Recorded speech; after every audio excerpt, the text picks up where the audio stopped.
My name is Harman Smith. This is not the name I was born with, but the one I adopted. I no longer think about my age, or my career, or my life as a whole. All of that is behind me. I have accomplished everything I have set out to do in life, and yet I felt a strange yearning, a desire for something more, something greater. Other men desire power, money, or love. At this point in my life, I have found that I no longer have any such desires. The only thing that matters to me, the only reason I exist, is for my dream. The dream I don't speak about to anyone in my personal life. The dream that has driven me such childhood. The dream that belongs to me and no one else. It is that dream that matters more than anything. The dream that I have come so close to obtaining. The dream that I have waited my entire life to see. The day that the world would acknowledge that Nintendo produces the best video game hardware and software in the industry. It is not a selfish dream. It is not insane or delusional or a waste of time. It is the thing that matters most to me, and I have seen firsthand how the pursuit of this dream has put me down the path that I know I must walk. Other YouTubers leech off of their audience and demand money from them to pay for their lavish lifestyles. I alone have a vision. I alone fight for a higher purpose. Only I enjoy video games for the sake of enjoying video games, and not for my own personal gain. Every single one of my competitors is a grifter who uses the hate against Nintendo to fuel their own egos and channels. Blatant lies and false rumors are the norm in this community. And only I, Harman Smith, stand against them all. The year is 2024. I have just recently completed The Legend of Zelda, Echoes of Wisdom. I had produced an in-depth review of the title on my channel and had returned to the game to explore and experiment. The game had impressed me from the onset with its style and creativity, but it dawned on me as I explored the world just how much the title meant to me. Perhaps in 5 or 10 years, the rest of the community would realize how special the game was. But on day one, it was the typical Zelda release cycle. Everyone came out and to try and say the last game in the series was better, and that the creators no longer understood what the audience wanted. I alone knew the truth, that the audience themselves did not know what they want. The people who took the chance and opportunity to play Echoes of Wisdom would find an inventive, charming, fun game that they would enjoy and look back on fondly. But on day one, forums were abuzz with controversy. Woke activists were busy damage controlling the backlash towards the censorship of Dragon Quest IIHD, and the grifters were desperately trying to take advantage of that fact. Not a single one of them ever actually considered enjoying a game. YouTubers were all the same. For them, talking about games was simply a way to game the algorithm and make money. In recent years, there had been a major constriction in the market. People weren't making as much money as they were used to, and they were getting nervous. Someday, they may have to get real jobs. It was incredible to think that at one point, I had come from far less than any of them. And yet, I was far more successful than any of them could ever hope to be. But it isn't enough. No matter how many views I got, it did not change the fact that the gaming community as a whole was inherently biased against Nintendo. Merely pointing this out was sacrilegious to most. Hating Nintendo was so woven into gamer culture at this point that it was completely impossible to avoid it in some way. I had grown up embroiled in the worst of it and had learned to deeply resent it and hate it. Don't be sad. I blinked. A text box had appeared on the screen. Odd. Zelda was facing the screen, and she wasn't facing an NPC, even if I had pressed the wrong button by accident. The only thing that matters is that you have fun. I blinked. The little chibi Zelda on screen winked at me. Without even thinking about it, I stood up. I took my Nintendo Switch in my hands and stared at it. I began to feel the screen expand and wash over me. And soon enough, "Hello, Harman." She was sitting there on the field. She smiled at me. She was quite a bit older than I would have expected by her sprite, perhaps 13 or 14 years old. Although, I supposed wryly, it was difficult to gauge character ages in echoes of wisdom's aesthetic. "Hello," I said cautiously. "I'm a big fan." She giggled. I could tell. She said cheekily, "I saved Hyrule, the credits roll, and what happens? You restart the game and keep playing. I didn't even get to enjoy my happy ending." "I'm sorry," I said. "I'm only joking," she said. "You know, no one's been able to connect with me in this way for years. It's nice, being able to speak to a player. People used to love Nintendo back then. They still do," she said. "It's just the stigma around it. You know." She tilted her head to the side. "If I remember correctly, you were the same way at one point. I never saw you." I nodded grimly. "I came back.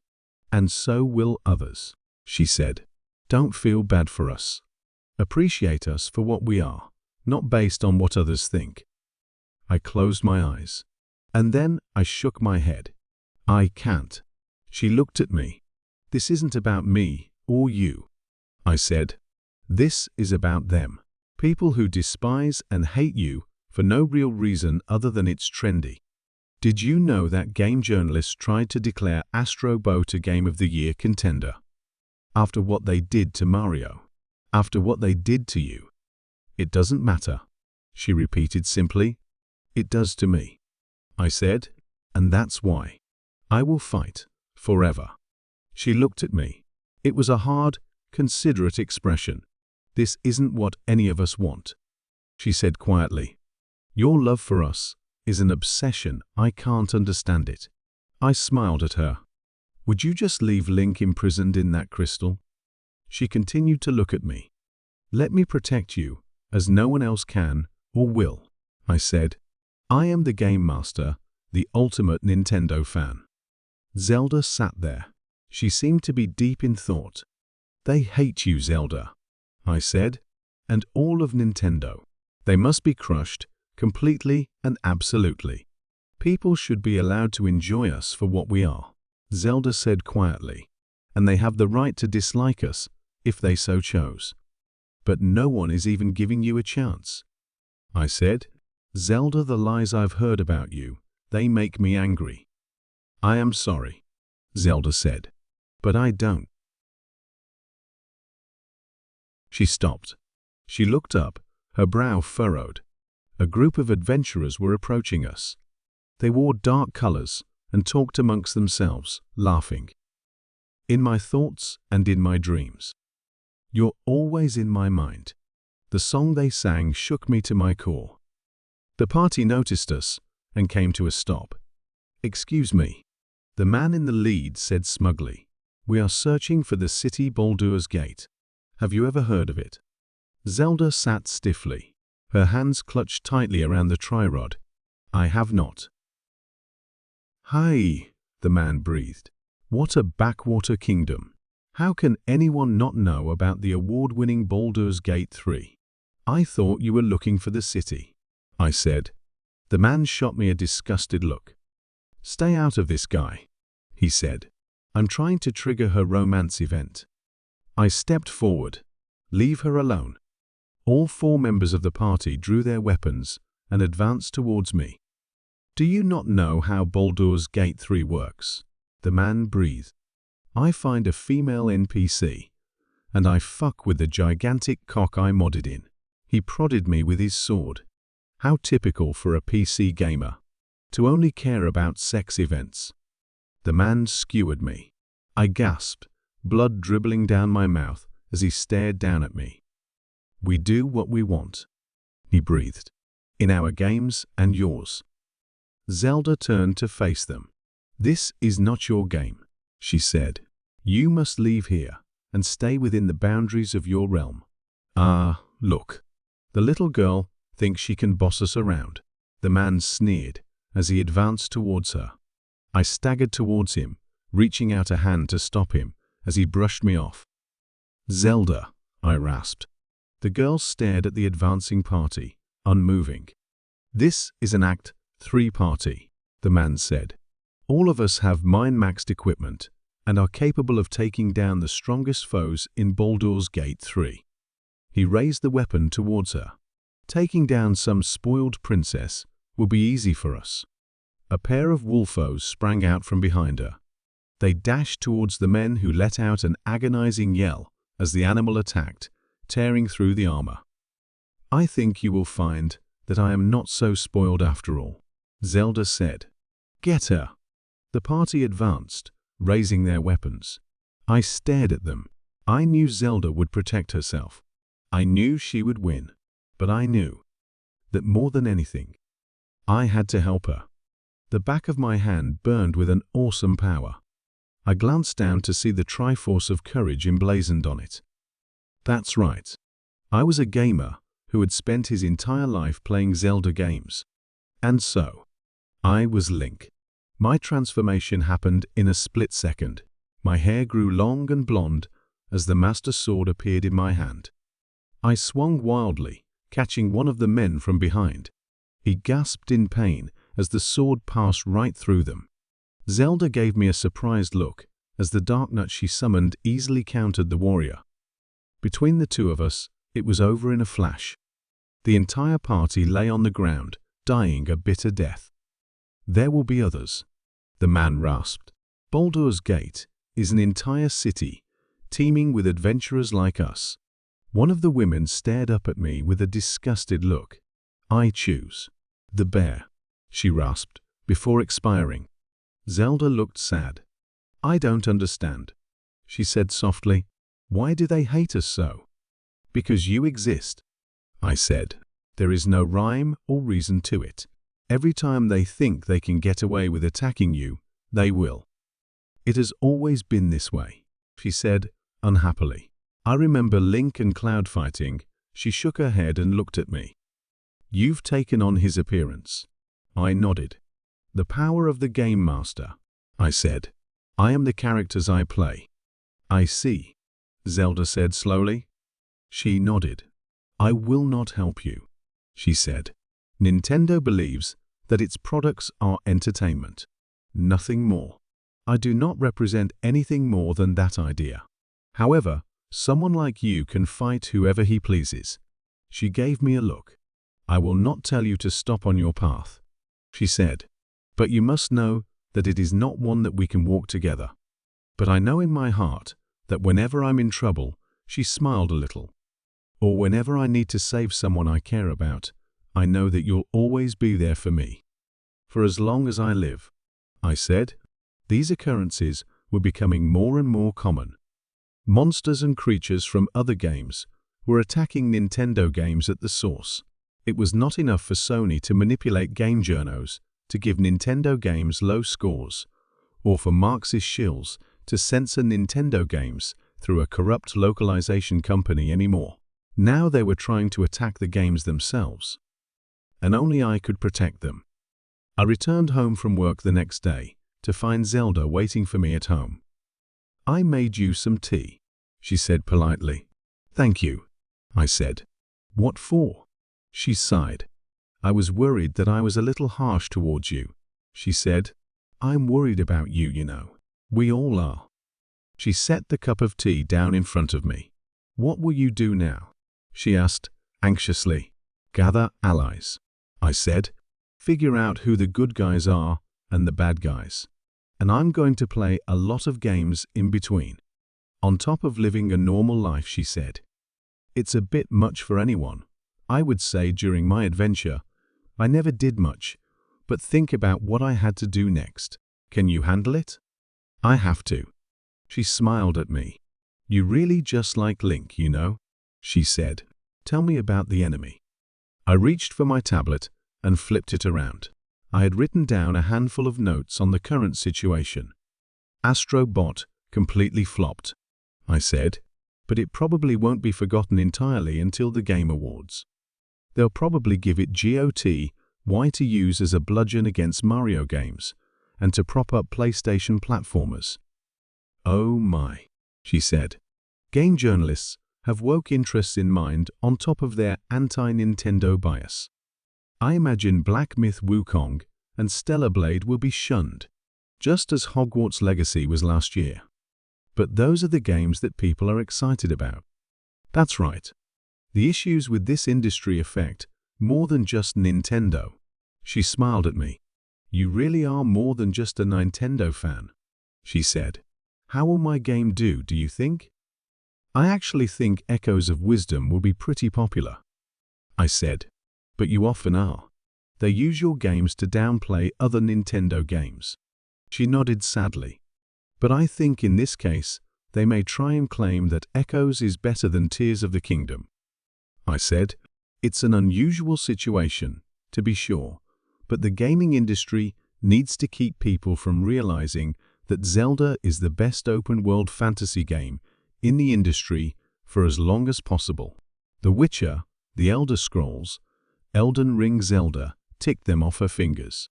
Remember when Final Fantasy was supposed to be bigger than you? She smiled at me. Yes, she said softly. I imagine someday all of those franchises I just named will be the same. I think the same, I said. It's why I don't fear them. Zelda said, her voice quiet. They come and go so quickly. The Witcher 3 has still never received a proper sequel. The narrative has always been that it's better somehow. Yes, she said quietly, but it's been almost 10 years since The Witcher 3 released. I don't think we have to concern ourselves with them, I said. It's a dying IP. Just look at what happened with Cyberpunk 2077. Every time an idol falls, a new one rises in its place. BioWare replaced Square. CD Projekt Red replaced BioWare. And FromSoft has now replaced CD Projekt Red in the eyes of the masses. Plenty of people enjoy my games. Yes, but it isn't acknowledged or respected in gaming culture, I said. Every time we go through this weird song dance, where people refuse to admit that the new Zelda is good, and it always makes talking about these games a pain online. I didn't even bother when TOTK first released. Plenty of people are enjoying Echoes of Wisdom. I know, and that makes me happy. Does it? I looked at her. She was smiling at me, her fist pressed against her face.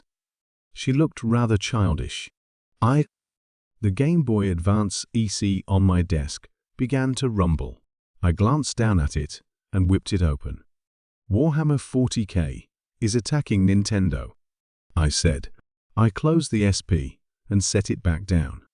I have to go. She nodded at me, looking a little bit sad, as I turned to the TV screen. It began to suck me in and absorb me inside. Please, never forget, Zelda said quietly, that all of this is only a game. I entered the world. Warhammer 40K Space Marine 2 had been hyped up as one of the major releases of the year by its fanboys. As a result, it was now completely forgotten. But much like Star Wars before it, the world of 40K absorbed autistic manchildren into its world, who then spent their time gaslighting each other about how cool and badasses the setting was online instead of actually playing the game. Warhammer was a joke. But there were those that were willing to die for the Imperium, and they had to be stopped. I stood on the surface of the planet, looking up as ship after ship began to flood out. Hundreds of millions of soldiers inhabited those ships, and I stood alone against them. Soldier after soldier poured out of the ships, and marched weapons raised, as far as the eye can see. One man to stand against the Emperor? The Ultramarines sneered. Do you know what this planet is? I asked. Blue blobs shot out from behind me and thrust themselves at the army. The man screamed as within minutes, the parasite latched itself onto it. Bullets phased right through it as it began to infest the Ultramarine. This is SR-388, I said, the home of the X-parasite. The X, when left to their own devices without their natural predator, Metroid, were more than capable of devouring an entire planet's ecosystem in minutes and replacing them. Within minutes, the entire chapter was infested and had the capacity to turn the ships around and return to the Imperium, where the X would spread and destroy the Warhammer 40k universe completely and utterly. It hadn't been that long since the necromorphs of Dead Space had tried the same thing, only to completely and utterly fail. I wondered how many more times the enemy would pull stunts like this, only to be rebuked at every turn. Once the enemy was routed, I returned to my home to find it empty. Zelda had returned to Hyrule, it seemed. She had been kind enough to leave me a note, though. "Thank you for enjoying my game." I set the note aside and glanced back at the Game Boy Advance SP. It would alert me whenever an attack was taking place. I picked it up and examined the data. There was a number of critical information stored here. The movements of the enemy and the available transformations available to me. With my power, I was capable of doing anything that a video game character could do. The main thing, though, what was the enemy up to now? Currently, they were actively trying to downplay The Legend of Zelda, Echoes of Wisdom, while propping up Astrobot, a game that no true platformer fan played or cared about. More than a fair of them were getting involved with hyping up The Last of Us Season 2, and more than a few were focusing on the censorship of Dragon Quest III. I decided it was time to hyperfixate on the Dragon Quest situation.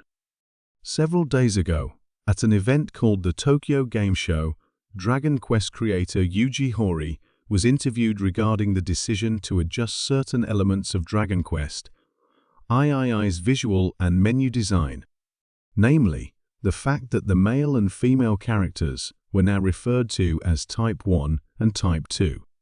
Horii came out and condemned this decision, claiming it was forced on him by Westerners, imposing their values on his work. Although the interview was quickly scrubbed online, remnants of it still remained. It couldn't be more obvious to me, as a fan of the series, that there was a power struggle going on at Square Enix. The creators were rebelling against the corrupt corporate suits who were caving to woke Western activists in their Western branches. Too many notable developers, Square had spoken out about how these decisions were ruining the company. It was time to do something about it. I went ahead and cancelled all my pre-orders for all my upcoming Square Enix games, and then I made several YouTube videos calling the developers' names. Just another exciting day in the life of Harman Smith. I spent the rest of the day gaming and browsing 4chan's video game board. Not a whole lot had been happening lately. Nintendo had formally announced their lawsuit against Polworld, and I anticipated that they would win it and get a court-ordered injunction against the company. Most people disagreed, but they were coping and seething about the lawsuit being filed at all. The other major thing I noticed was that the obnoxious shilling for the new PlayStation game, Astrobot, had died down overnight. Now that the sales numbers were out, it was clear that the game was a complete and abject bomb. Considering most game journos and YouTubers couldn't shut up about how the game was better than Super Mario Bros. Wonder, I gloated about that as well. Next month was October, the hardcore gaming season. A new Mario Party was coming up, and then Ice 10. If you haven't played Ice, do it. It's awesome. I recommend Ice V. I Lacrimosa of Dana. After finishing The Legend of Zelda, Echoes of Wisdom, I had focused my attention on Castlevania, Order of Ecclesia, and Atelier Ryza. I was playing as a lot of cool women in video games. I threw Riley as I made Shanoa do another flip mid-air. It was kind of sad, finishing Order of Ecclesia. The game was the last true Igavania ever produced, and although I enjoyed the spiritual successor Bloodstained, Ritual of the Night, I found myself wishing it was just a true Castlevania game. A penny for your thoughts. I turned. Shanoa was sitting next to me on the couch. I'm just thinking about all that we've lost. She nodded to me. I often do the same, she said quietly, but I think that sometimes we simply have to appreciate the good things that happen to us, even if they are fleeting. I blinked. When I opened them again, she was gone. I went back on V and checked the board. I was surprised to find that there was a thread for Castlevania on it. Players after player gushing about the Dominus collection. how all of the games on it, except for Dawn of Sorrow, were absolute masterpieces. I saw a lot of sexy art of Charlotte Olin, and it suddenly dawned on me how much things had changed over 20 years. 20 years ago, everyone was sneering at these games. They hated them, calling them stale derivative trash. They thought that Halo was the greatest thing since sliced bread, and that Grand Theft Auto IV was a mature game for mature gamers, like themselves. Today, Halo was a dead IP. Grand Theft Auto had not gotten a new release in over a decade. Grand Theft Auto 6 would sell, I was sure, but much like Halo 4, before it would be the beginning of the end. Meanwhile, Castlevania had true, genuine fans who did not care about the game's visuals, or how much they sold, or how many game awards they won. They liked the games because they were fun, and that was the most important thing of all. My Game Boy Advance SP began to rumble, the flash of its screen peeking out from the corners. I flipped it open and checked. Paul World's attorney was making moves on Nintendo. Without a second thought, I took off. When I stepped off the plane in Japan, I had become Miles Edgeworth. The attendant, Rhoda Tinirido, tried to speak to me as I stepped off of the plane. I ignored her. I adjusted my cravat, and I made my way to the courthouse. Franziska von Karma was waiting for me. "Took you long enough, little brother," she said. "It isn't often that we get to work together like this." I said, "I did not take you for a fan of Pokémon, Franziska." She flushed. She gripped her whip and glared at me, rather intently. "This is strictly business," she said. "It's nothing more personal than that." I smiled and held out my hands wide as I shook my head. "I think you would be surprised at how much Pokémon means to some people, Franziska," I said. "It's never too late to become a fan, you know." She crossed her arms and spoke with her eyes closed. "You are mocking me." Before I could answer, the bailiff called us out. "Court will convene in 5 minutes. Take your places." "Shall we?" I asked. Franziska gripped her whip and glowered. The two of us stepped through the large doors and took our positions behind the prosecutor's bench. The defense was late. "Who will be foolish enough to defend Pocket Pair?" Franziska asked. "Surely not that fool, Phoenix, right?" "I think even he would never stoop so low," I said. "No, I think only the worst lawyer in the world could possibly defend Pocket Pair under these circumstances." The judge banged his gavel. "Is the defense ready?" The defense's bench was empty. "Is the defense late?" the judge asked. "Ha," Franziska said. "The defense must have turned tail and run when he heard that he would be going up against a von Karma and her little brother." The judge shook his head. "If the defense cannot even be bothered to show up," he said, "then I have no choice but to issue a verdict. As it stands, I have been convinced that Pocket Pair Inc. did, in fact, infringe on the Pokémon Company's patents." A hand fell on top of the defense's bench. The judge reeled. What in the world?" A red-eyed, broken shell of a man pulled himself up from the defense's bench. The judge's eyes widened. "Were you back there the entire time?" The man slammed a bottle of booze on top of the table. "Yup," he said.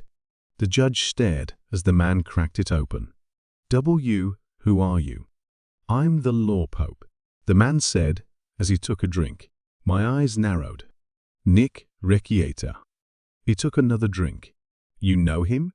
"Yes," I said quietly. "He's the worst attorney I've ever seen." "I'm shocked he even made it to the courtroom." Rekieta slammed the bottle onto the bench. "This is going to be huge for the stream," he said. "I'm doing this for the fans." "Stream? Fans?"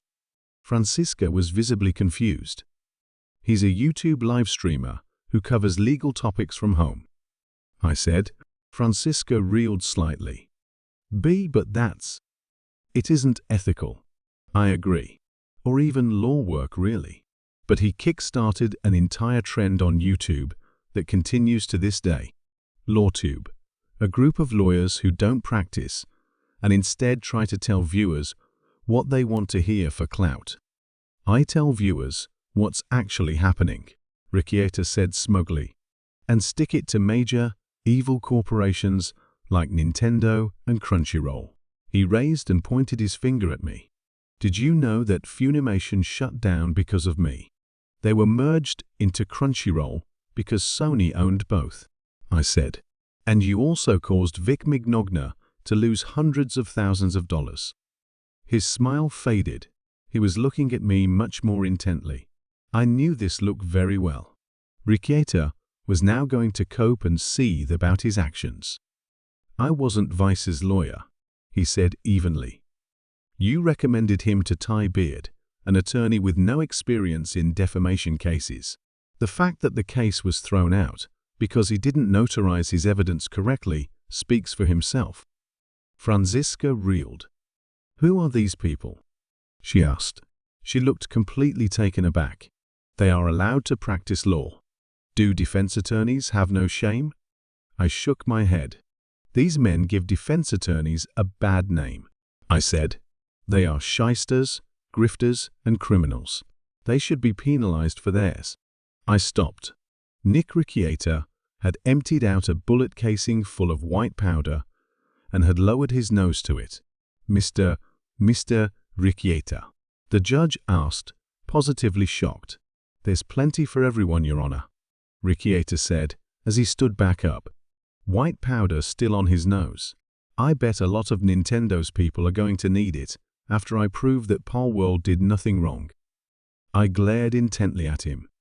Your defense will be so full of holes that I will not have to lift a finger to refute them, I said. Show me, Nick Riccieta, what a non-practicing attorney is capable of. Nick took another drink. Very well, he said. Pokémon doesn't own animals. There was a very heavy silence in the courtroom. Come again? The judge asked blankly. Are you stupid, Your Honor? Nick asked, gloating. Pokémon doesn't own animals. As a result, fantasy creatures based on the same concept are not infringing on their brand. As such, Palworld cannot be sued. Franziska seemed at a complete loss for words. That is the worst legal defense I've ever heard, she said. We're not even going after them for the character designs. Riccieta grinned.